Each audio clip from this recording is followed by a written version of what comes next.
Hey guys, RTC back here for that video, guys. I've been looking at the Oppo's Find in 5G. Now, MKBHC posted this video on his channel. I'll leave a link down below in the description. Now, today we're not reacting to his video. I'm not going ahead and just running his video through my video. Obviously, if you want to check out his whole entire video, go ahead and check it out.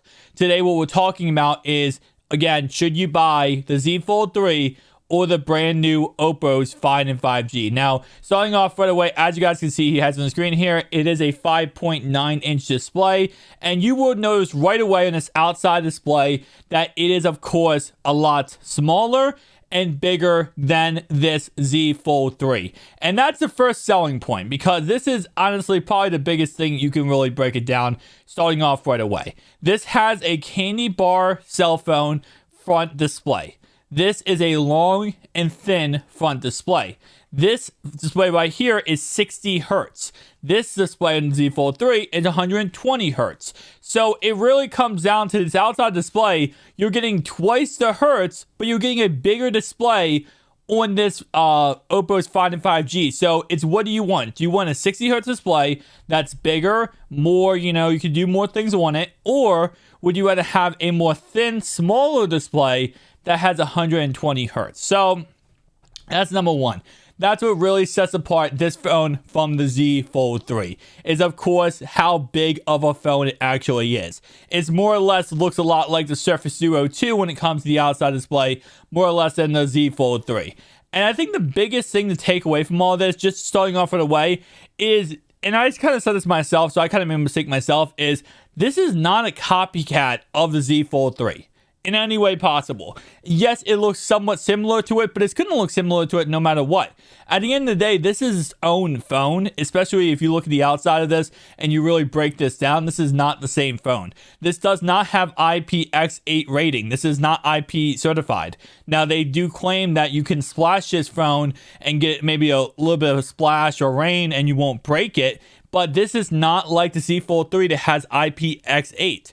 This is not like that at all. Second off, this phone, of course, is going to go ahead and be a little bit, more thicker side, because it has two gigantic displays rather than just one simple display, which we see on the Z Fold 3. And overall, as we go through this video, just taking a look, this phone is, again, like I said, it's very similar to the Z Fold 3, but it has its own little makeup. It has its own little, design that's a little bit different. Instead of the Z Fold 3's camera being right here on the screen, it actually has a camera over here in the left-hand corner. And it's a tad bit different in that category too. Now, I will say overall wise, this phone, while yes, I do think it shares a lot of similarities, at the end of the day, when you open it up, and you guys can see them, hopefully I can show you guys here, it's so much thicker than the Z Fold 3. It's not even close. And again, this is not supposed to be about thinness of a phone. Now, I talked about this in my video earlier today, and it's going to go ahead and be that what a lot of people thought was going to be a creaseless display, and it's simply not a creaseless display. So a lot of people in my comment sections, and I've seen all over Reddit and Twitter, have been saying that they want to pick up the Oppo's phone because of the fact it does not, and also I realized I'm saying Oppo's wrong, Oppo's phone. The reason why Oppo's phone is so popular is because the Z Fold 3 has that crease down the middle that a lot of people hate and just can't get over. And this phone was supposed to be that, mechanism where it had the creaseless display rather than, what the Z Fold 3 has. And at the end of the day, it's a lot better of a creaseless display than the Z Fold 3. It still has a crease. You're still going to notice it. It's still going to bother you if it does bother you. But at the end of the day, we don't know how many uses this will have to be used before the crease starts becoming more of a thing. Keep in mind, guys, this is a first generation product of Oppo's, where it's not like this has been 3 different generations like the Z Fold 3 series, where we have 3 different Z Folds and 2 of them were failures. This is not the same case. This is the first generation of this phone. So they claim that it has been, folded, unfolded 2,000 times. But at the end of the day, we say that, but then it could be that after, I don't know, like 100 uses, the actual phone, the actual crease becomes really, really noticeable. Something we actually saw in the Z Flip original was that exact concept. The middle display, the middle crease actually got worse as you used it. And again, it's because technology does, advance very good, but at the same time, though, it can go ahead and actually not, correctly. There could be issues. So keep that in mind. This is first generation of any product, is not really that great.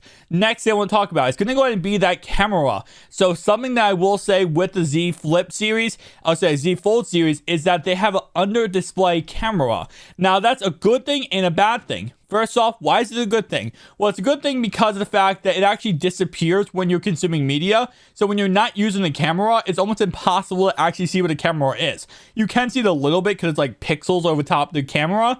But at the same time, though, it's very non-noticeable. Now, if you want to turn it back on, you can through settings in the app. But overall wise, as long as you don't turn it back on, you're never going to see the camera.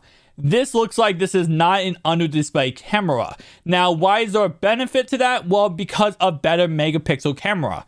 The under-display camera on this phone is 4 megapixels because under-display, while this one's going to be a lot better because it's not under-display. So it's one of those things when you go back and forth, it's like, well, there's benefits here, benefits here. If you're looking to do actual photography with this inner camera, this is going to be better for you than this phone right here.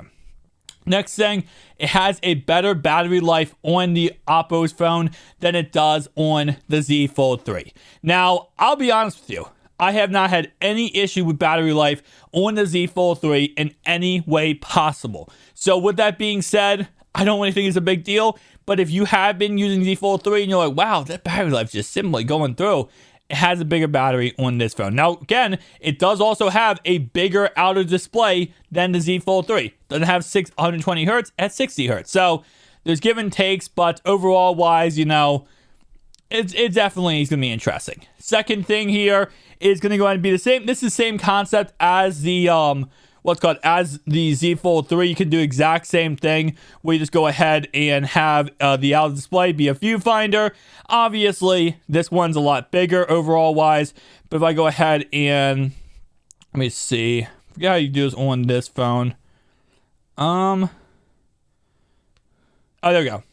So here you go. See, I don't know if you guys can see, but the outer display, obviously, I'm using the camera and I can go ahead and take pictures of myself like this, and I can see myself perfectly fine. So, same feature on the Z Fold 3 as it is on the Oppo's phone 2, which is really, really dope. And again, like I said, also he's showing right here that there is literally no gap between the display, while the Z Fold 3 does have a gap. It's a very small gap, but there is definitely a gap. So, overall wise, how good is the Oppo's phone versus the Z Fold 3, guys? And I think that's really what breaks it down is, what do you want out of your cell phone? Do you want a cell phone that is going to have a bigger outer display where you can use this cell phone without opening up the phone at all? You can use a cell phone every single day of your life for pretty much your whole entire life, never open up the display, the inner display, and only use it strictly for just, gaming or media consumption or whatever. You don't have to use the inner display. Now, me personally, again, this is my personal opinion, this phone right here, I have used this outer display more than anything, more than actually opening up the phone. But a lot of people hate the fact of how skinny and tall this outer display is, and they can't get over that fact. Now, if you can go over that fact, then this phone, my Z Fold 3, in my opinion, is a better phone. But if you can't get over that fact and you want an outer display like this, again, it has 60 hertz, but 60 hertz is not a big deal because most media nowadays still running at 60 hertz. I think this phone definitely has a lot to go ahead and offer. And here's the price tag, boys. We're talking about $1,500 is right now the speculated price tag of this phone. That's going to be around $200 cheaper than the Z Fold 3. Actually, yeah, around $300 cheaper than the Z Fold 3. That's a lot. That's definitely a lot. Now, $300 cheaper, you're going to lose out on no waterproof, no 120 hertz outer display. You're getting a bigger battery. You're not getting IP, again, like I said, waterproof. Like, there are some things you're giving up and some things you're not. Next thing you're giving up for that $300 is You're trying out a product that is a first generation for this company's first time doing affordable phone. This phone right here, Samsung, 3 generations of it. You're getting less of a crease than this phone right here, but you don't know how much that's going to hold up over time. Guys, tell me down below your thoughts and opinions. I'll see you guys in the next one. Peace out.